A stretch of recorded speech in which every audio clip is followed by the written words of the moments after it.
물같이 바람같이.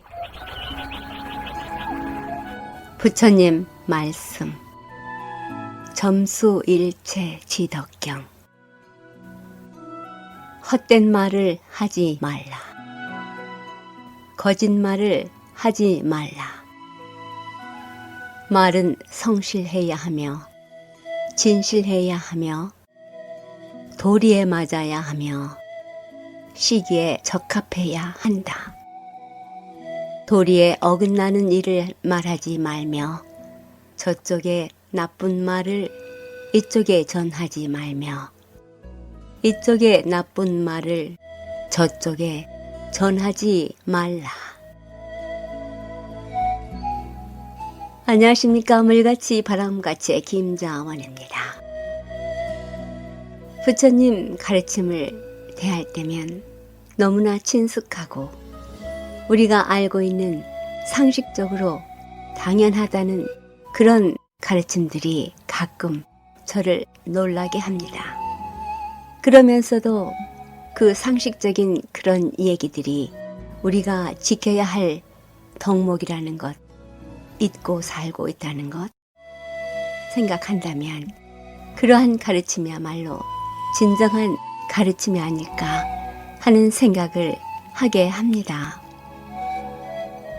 모든 것이 말로서 이루어지고 말로서 달라지게 할 수 있는 세상사의 바람직한 좋은 일 또는 예상치 않은 사건들 다 말로서 비롯됩니다. 말은 성실해야 하며 도리에 맞아야 하며 시기에 적합하고 진실해야 한다고 하셨습니다. 좋은 말이 성립되는 조건이지요. 성실, 진실, 도리, 시기. 네 가지 중 어느 하나만 빠져도 안 될 것 같은데요. 한편 생각해보면 그 중 한 가지만 해당되어도 괜찮은 말로 평가받을 수 있을 것 같습니다. 옛 어른들이 하신 말씀이죠. 말을 내뱉기 전에 3번의 심호흡을 하며 생각한다면 말의 실수로 인한 해는 면할 수 있다라고요. 호흡은 우리의 생명입니다. 말하기 전 3번의 심호흡, 그것은 자신의 생명을 보호하는 역할이라는 생각도 듭니다. 복덕과 지혜를 지니신 애청자 여러분과 함께 깨침의 소리, 진리의 말씀 전하는 뉴욕 불교방송 진행합니다.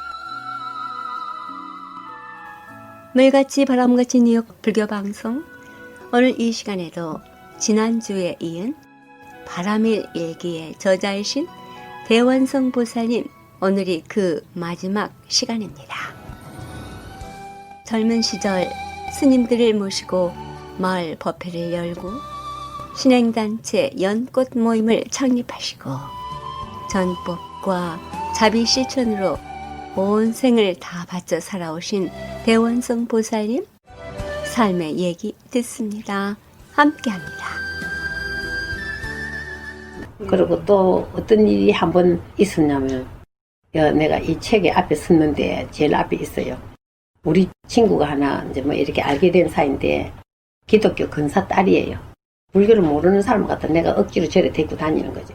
스님한테 내가 그 공양을 한번 올리고 그런 인연으로 불교 믿으라고 그렇게 K 하겠다 하더라고. 근데 우리는 그때 연탄 보일러 뜰 때 그 집에 기름 보일러 떼고 생활이 좀 좋았어요. 그때 스님하고 약속을 했어 분명히. 그런데 영도 송남문이라고 그 옛날 경봉 큰 스님께서도 그 가서 시구하던 집이 하나 있는데 그 집이 요즘 집은 다 겹집이잖아. 문 열면 바깥이고 문 종이 문 집이고 이런 집이었어. 스님이 1년에 한 번씩 서울에서부터 제주도까지 법문하러 다니시는 거예요. 그 마지막 다 마치고 부산에 오신 거예요. 그렇게 긴장도 풀린 데다가 날이 너무 추워가지고 정월달에 스님이 감기 몸살을 너무 심하게 해본 거예요. 스님 모시러 그때 자가용이 없을 때 이 집에 자가용 갔어요. 이제 모시고 갔는데 가니까 세상 스님이 열이 펄펄 나고 옷이 흠뻑 젖어가 있는 거예요. 큰일 난 거예요. 이 집에는 새벽부터 연락가 스님 모실 거라고 먼 음식 다 해놨는데 그 낮에도 다른 어느 모임에서 스님 만두 좋아하신다고 만두 해놓고 모시러 왔다가 스님 편찮은 걸 보고 갔다는 거예요. 근데 내가 스님 일라이수 안 됩니다. 못 간다. 내가 뭐 그냥 막 목이만한 소리를 못 간다는 거예요. 안 됩니다. 가야 됩니다. 이렇게 건사 딸 집에서 지금 고향을 준비하고 있고 그러니까 나는 지금 어떤 생각이 드냐면 지금 같으면 괜찮아요. 지금 같으면 그냥 스님이 너무 편찮으셔서 안 되겠더라. 우리 잘 체리나고 우리 잘 묵자 이러면 되는데 그때만 해도 그 친구가 스님은 아프지도 안 하고 막 구름 위로 걷는 줄 아는데 편찮다 하면 그 사람 불교 절대 안 믿는 사람. 그래가지고 스님 일나이소 안 됩니다. 막 흔들고 내가 막 자꾸 막 일나이셔야 된다 하니까 얼마나 쫄카노 있겠네. 스님이 약이 올라가지고 이제 막 너무 귀찮게 자꾸 흔들고 막 일나렇게 놓겠네. 스님이 막 용기를 내갖고 죽어도 네 체면 때문에 가야 되겠네 이러시더라고. 그래 내가 예 그렇습니다 이랬는 거라. 그래갖고 스님이 비스듬히 일나시는 걸 같다. 그 기사하고 둘이서 마을을 둘둘둘둘 감고 스님을 억지로 일베끼 갖고 등에 땀 닦고 가다가 스님 닌게라도 한 대 맞고 이래야지 이래 안 됩니다 이러면서 모시고 이래가 막 부축을 해갖고 나오게 고향주가 보니 기가 차거든. 낮에 어느 보살도 와서 그렇게 해갖고 저리 못 모시고 갔는데 내가 이래 할게네 보니까 뭐 쫓겨있는 보살이 하나 와갖고 그러거든.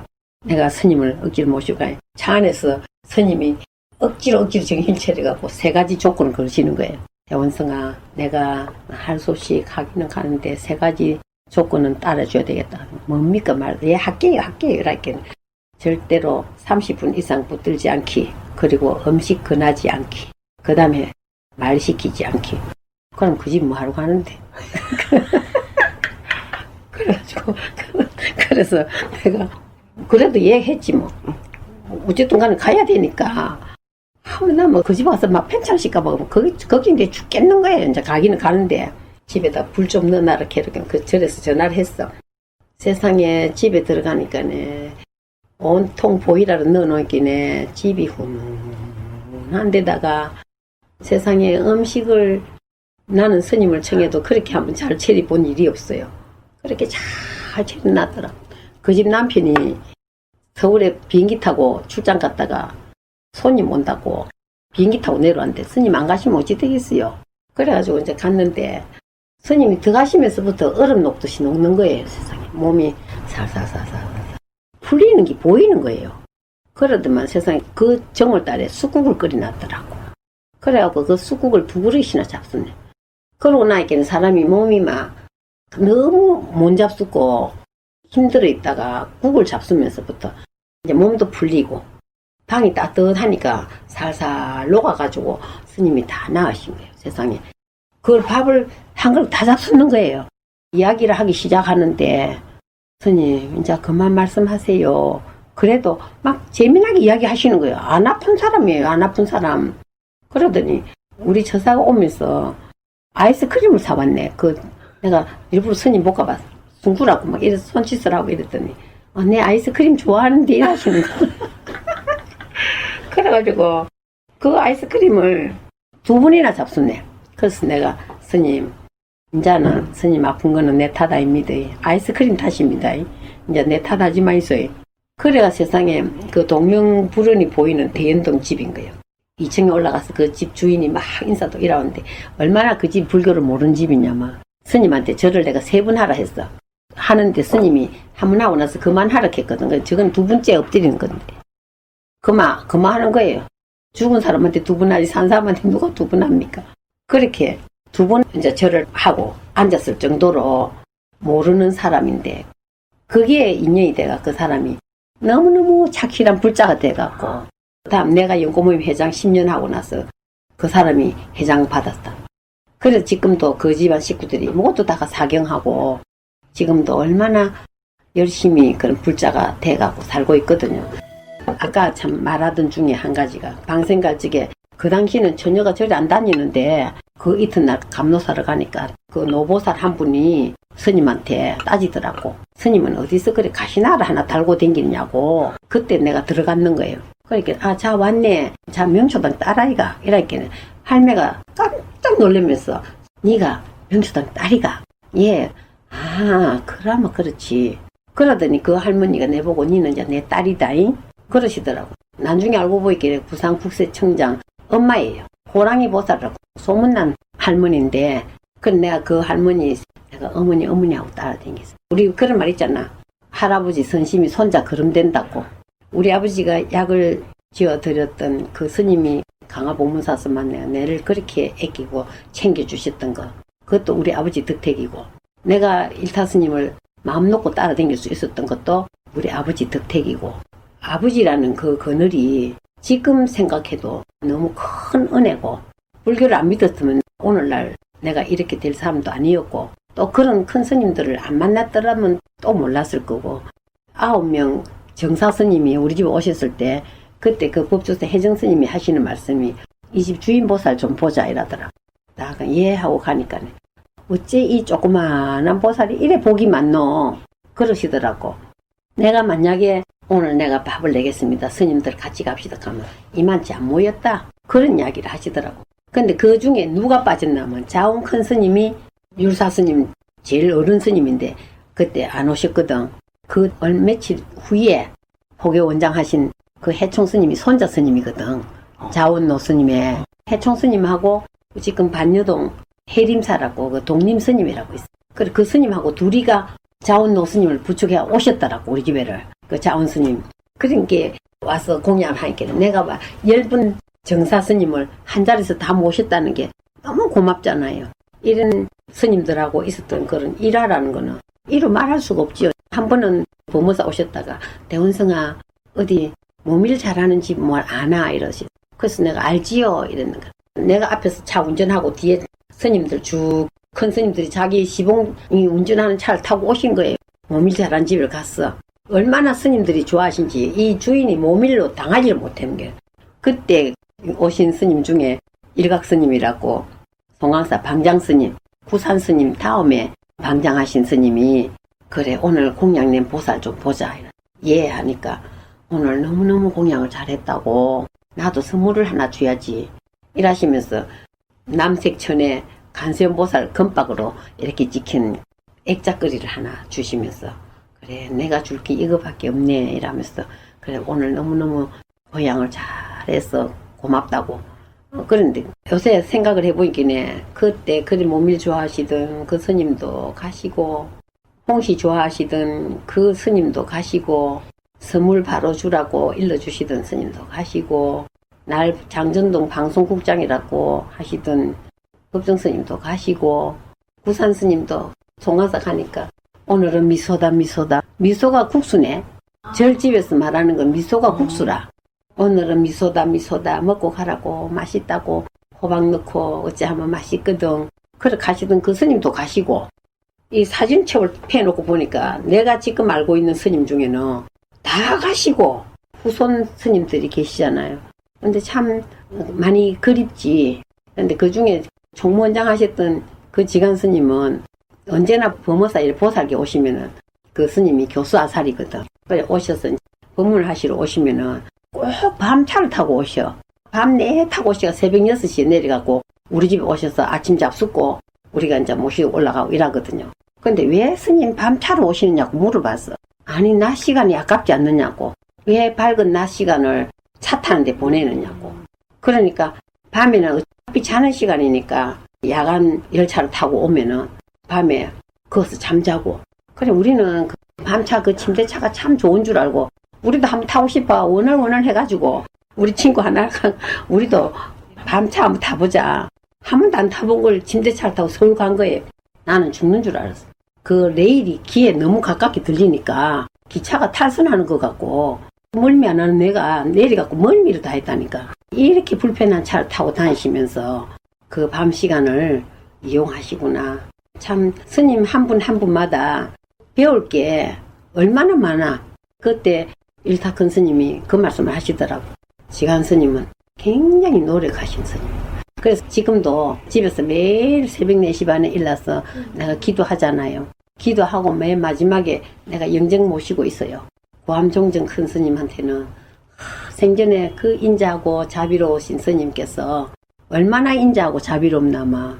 그 옛날에는 강원도 가려면 그때 비둘기호 무궁화밖에 없는데 스님이 우리 애들 보고 가겠다고 전화를 오셨어. 세상에 우리 애들 다 씻기갖고 철딱선이 없는 내가 택시를 타고 가지.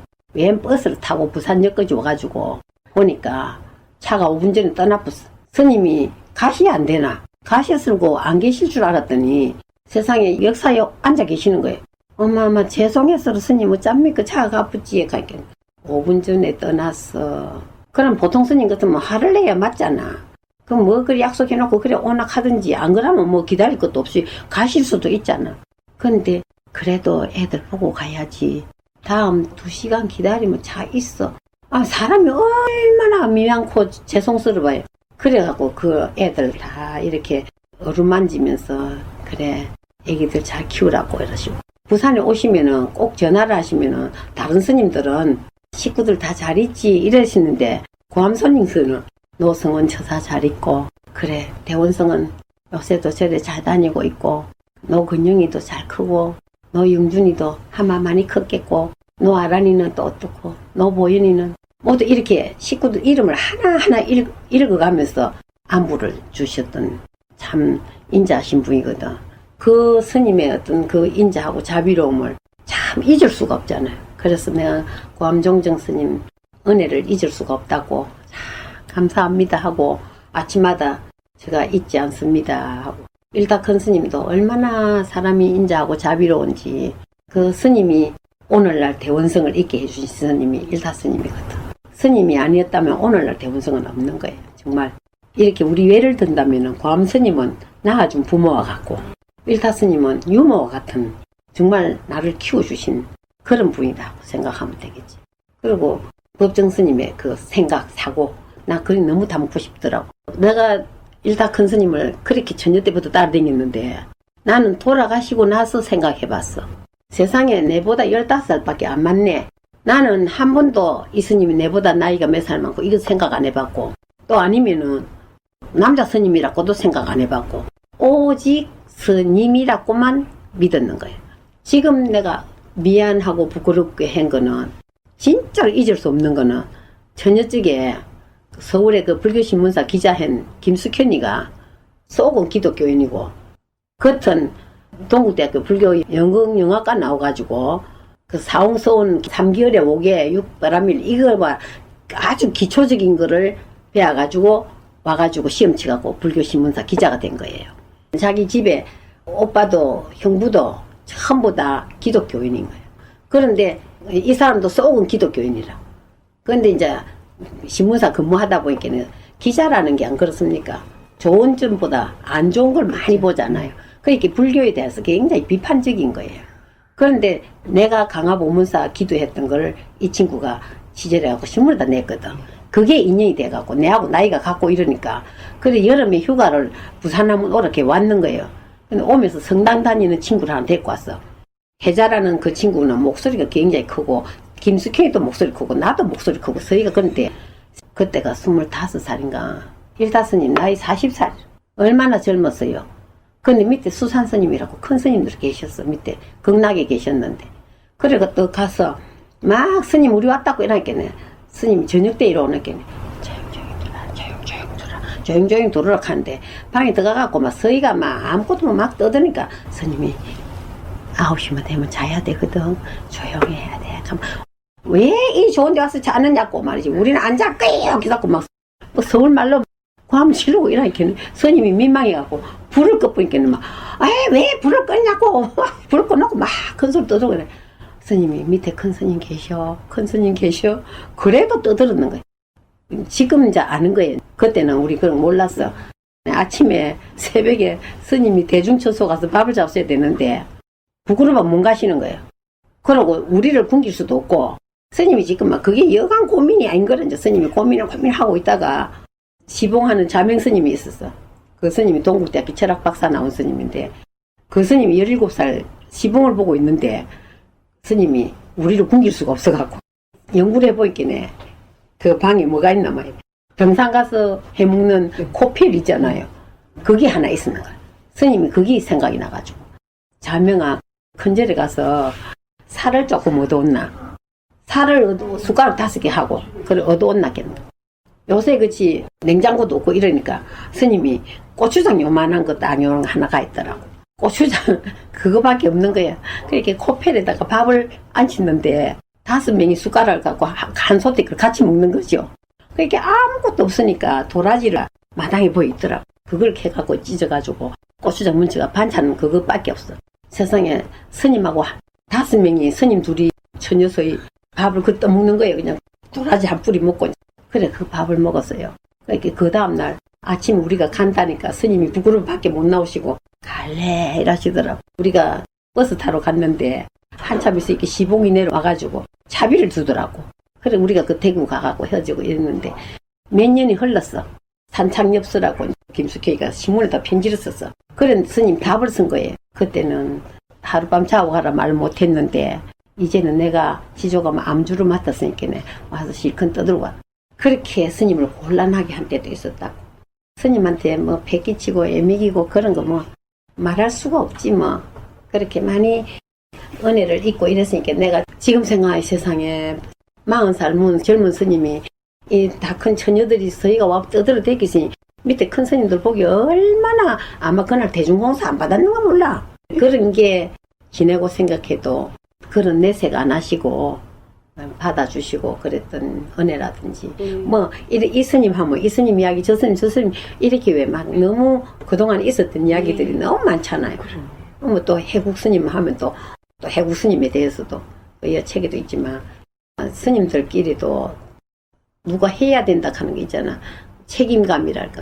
사제가 위암이 걸려서 수술을 해야 되겠는데 그때만 해도 스님이 가난해갖고 돈이 없는 거예요. 대원성 수술비가 150만 든다는데 100만 원만 만들어주면 그때는 80년도니까 내가 50만 원을 만들어 볼게. 그 100만 원을 내가 억지로 만들었어 이렇게.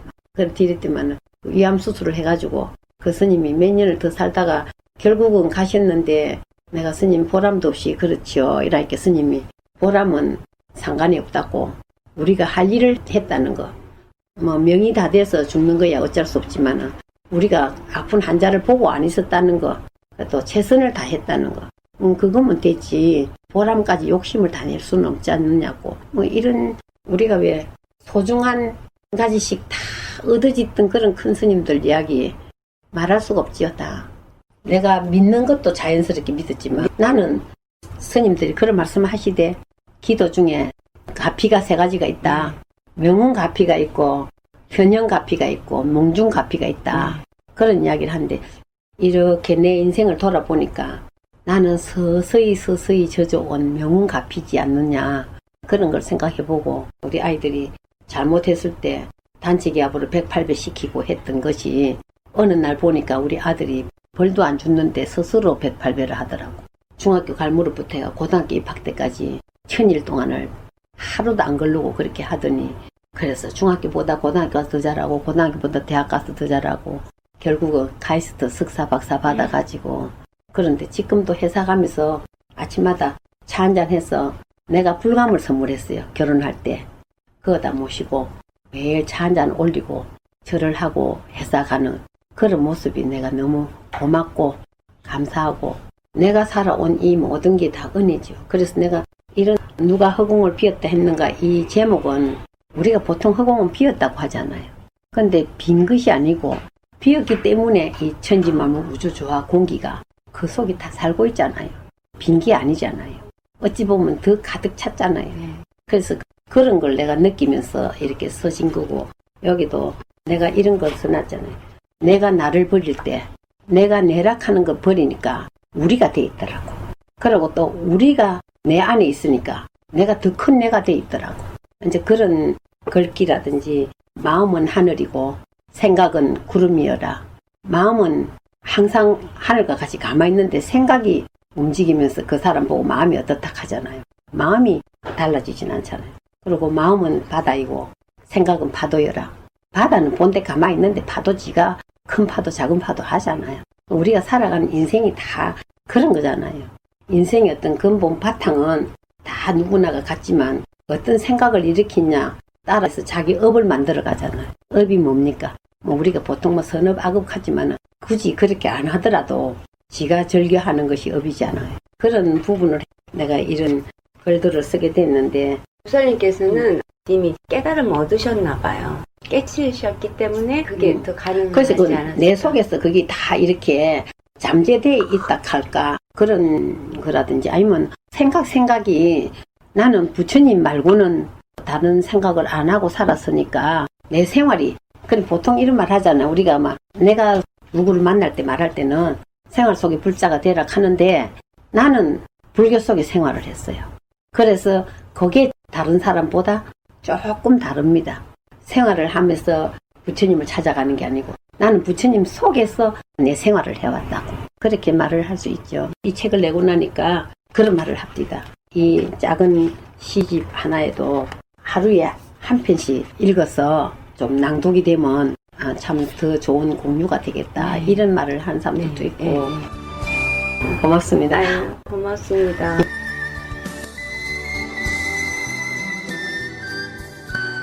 지금까지 대원성 보살님 함께 했습니다.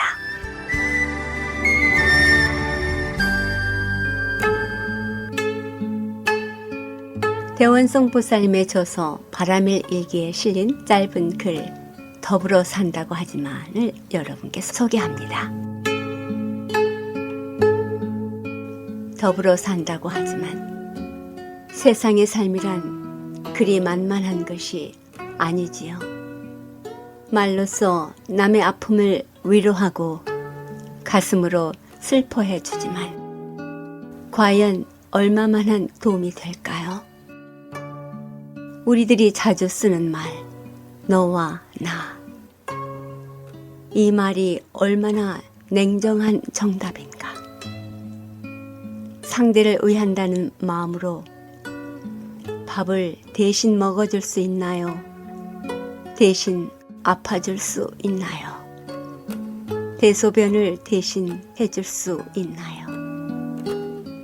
이 모든 것이 스스로 자기만이 할 수 있는 일이기에 그저 가까이 바라만 보고 있어야 하는 그것이 가슴 아플 뿐입니다. 늘 병문안이란 이런 일로 갈 때보다는 돌아오는 걸음이 더 무겁고 쓰린 입맛을 안고 오지요.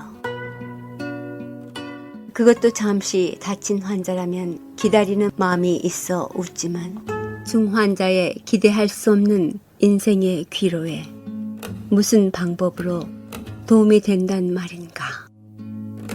병문안을 다녀오면서 아름다운 죽음을 갖기 위해 기도해야 하리라. 늘 죽음 문전에서 회향하는 마음으로 오늘을 살아야 함을 또 깨어 살아야 함을 느껴본다. 대원성 보살님의 저서 바람을 일기는 짤막짤막한 글로서 누구나 쉽게 읽을 수 있는 그런 글을 싣고 있는데요.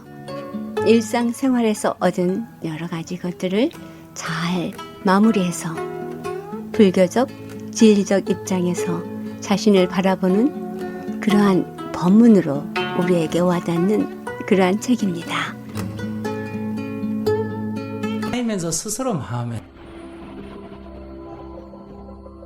물같이 바람같이 뉴욕 불교방송 함께 들어주신 여러분 진심으로 고맙습니다.